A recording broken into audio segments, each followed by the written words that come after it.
ભરૂચ જિલ્લામાં આજે સવારે 8 વાગે ગુજરાત રાજ્ય માધ્યમિક શિક્ષણ બોર્ડ દ્વારા ધોરણ 10નું પરિણામ જાહેર થતા જ એક સફળતાની કહાનીઓ સામે આવી છે, જેમાં ભરૂચ શહેરની નારાયણ વિદ્યાલયમાં અભ્યાસ કરતી બે દિવ્યાંગ વિદ્યાર્થીનીઓએ પોતાના અડગ સંકલ્પ અને મહેનતથી સૌનું ધ્યાન ખેંચ્યું છે। ભરૂચ જિલ્લામાં સવારે 8 વાગે ગુજરાત રાજ્ય માધ્યમિક શિક્ષણ બોર્ડ દ્વારા ધોરણ 10નું પરિણામ જાહેર થતા અનેક સફળતાની કહાનીઓ સામે આવી છે। ભરૂચ શહેરની નારાયણ વિદ્યાલયમાં અભ્યાસ કરતી બે દિવ્યાંગ વિદ્યાર્થીનીઓએ પોતાના અડગ સંકલ્પ અને મહેનતનું સૌનું ધ્યાન ખેંચ્યું છે। વિદ્યાર્થીની કાવ્યા કિશન ફરસરામ, જે બાળપણથી જ આશરે 90% અંધત્વ ધરાવે છે, તેણે તમામ અડચણો વચ્ચે પણ ધોરણ 10ની પરીક્ષામાં 95.67% અને 99.50% રેન્ક મેળવી શાળામાં પ્રથમ ક્રમાંક મેળવ્યો છે।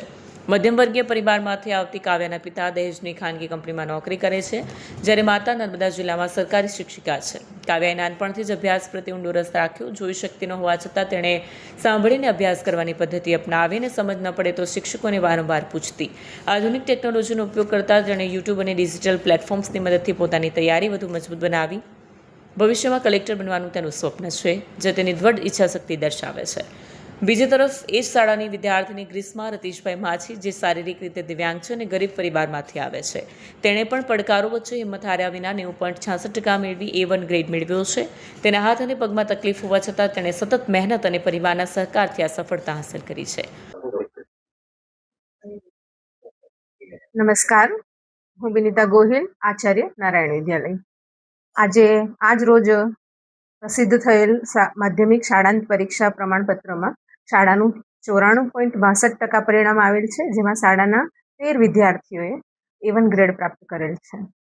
આ 13 વિદ્યાર્થીનીઓમાં 2 વિદ્યાર્થીનીઓ જે સ્પેશિયલ ડિસેબિલિટીવાળી હતી, એ વિદ્યાર્થીનીઓ પૈકી કાવ્યા કિશન ફરસરામ, જેણે 95.67% સાથે શાળામાં પ્રથમ ક્રમાંક હાંસિલ કર્યો છે, એ વિદ્યાર્થીની 90% વિઝ્યુઅલ ઇમ્પેરમેન્ટ ધરાવનારી વિદ્યાર્થીની છે।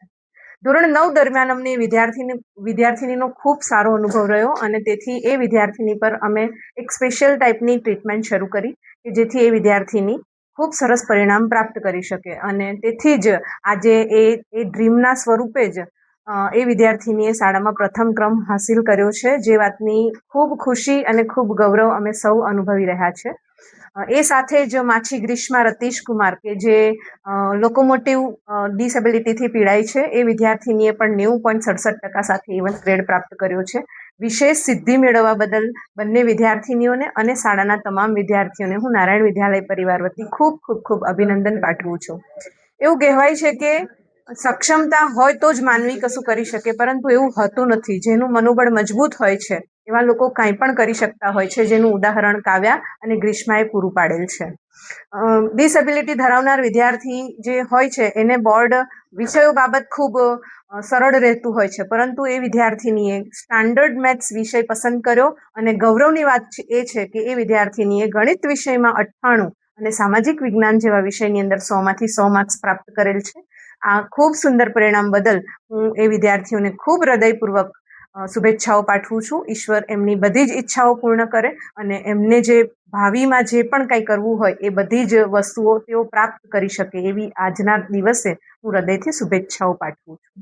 મારું નામ માછી ગ્રીષ્માબેન રતીશભાઈ માછી છે। હું નારાયણ વિદ્યાલયમાં અભ્યાસ કરું છું। ધોરણ 10ની બોર્ડની એક્ઝામમાં મારા 90.86% આવ્યા છે અને પર્સન્ટાઇલ 95.90% આવ્યા છે। અહીંયાના શિક્ષકો, ટીચરો અને આચાર્યશ્રીએ મને ખૂબ સપોર્ટ કર્યો છે। ખાસ કરીને બિનિતા મેમને થેન્ક યુ, કેમ કે અમને ખૂબ સપોર્ટ કર્યો છે, અને ચીમન સર, મારા class teachers, Kaushik sir, Manisha teacher, એમને પણ ખૂબ થેન્ક યુ। હું મોસ્ટ ઓફલી બપોરના ટાઈમે વાંચતી હતી, અને રાતનો ટાઈમ અને સવારનો વહેલો ઉઠીને 4 થી 3:30 ગાળામાં વાંચતી હતી। પ્રિપરેશનમાં ટેક્સ્ટ બુકનું સૌથી વધારે વાંચવાનું હું કરતી હતી। આપણે નવનીતનું ઓછું વાંચવાનું હતું। મેથ્સમાં મોસ્ટ ઓફલી આપણે પ્રેક્ટિસ વર્કનું હતું। આગળ મારે સાયન્સ મેથ્સ લઈને કેમિકલ કોમ્પ્યુટર કરવું છે। વિડીયો જર્નાલિસ્ટ વિરેન્દ્ર પાટીલ સાથે સત્યા ટીવી ન્યૂઝ ભરૂચ।